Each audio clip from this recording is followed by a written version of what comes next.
Hey guys, it's the Instant Camera Guy here, and today I'll be talking to you about how to use a Polaroid 600. Now the Polaroid 600 was one of Polaroid's most popular models, and it was popular because they were very, very easy to use and gave great results.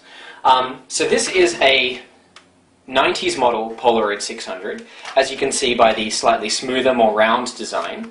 Some of the earlier 80s models were very square, very chunky and angular, and then you had another generation produced later on in the sort of late 90s, early 2000s, which were rounder again.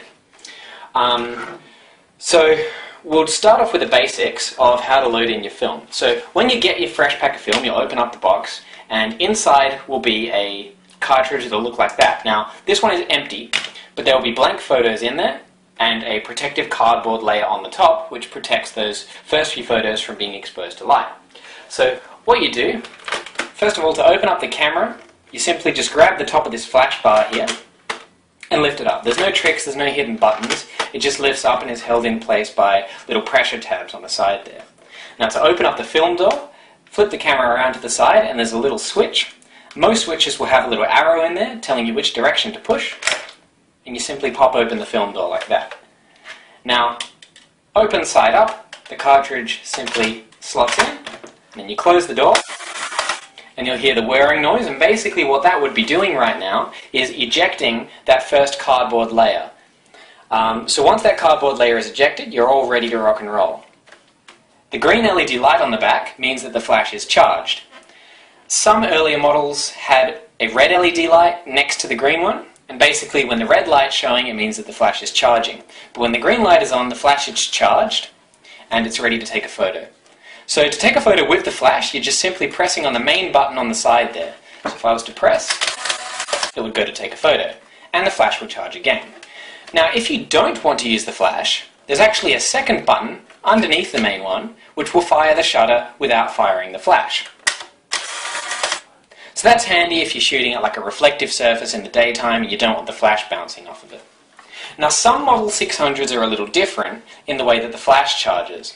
On some Model 600s, you'll actually have to hold down the shutter button halfway to charge the flash. Now you can identify if your camera is one of these models because it won't have the LED light indicators on the top of the electronic flash bar there. What it'll have instead is a red LED light that shines in the viewfinder when you actually put your eye to it.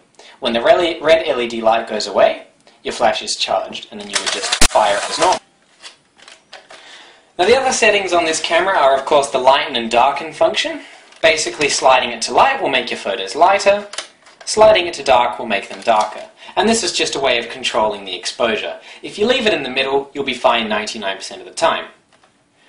The other thing that some 600 cameras had was a built-in close-up lens. Now this was standard on all 90s models like this and the later 2000 models. Not all of the 80s cameras had this. And basically all the close-up lens does is allows you to focus underneath 1 meter, so it'll focus all the way down to about 60 centimeters or about 2 feet.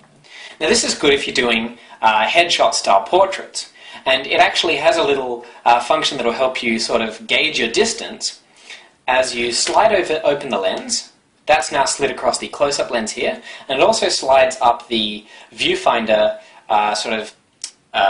range estimating helper. So basically it's a little oval that pops open into the viewfinder, and what you do is you align the outside of that oval there with someone's face, and you'll find that most people's faces are about the same size, and that'll pretty much get you a distance of about 60 centimeters or so, which is great for taking portrait shots.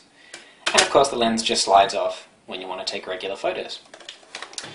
And that's pretty much all there is to it. Thanks for watching, guys.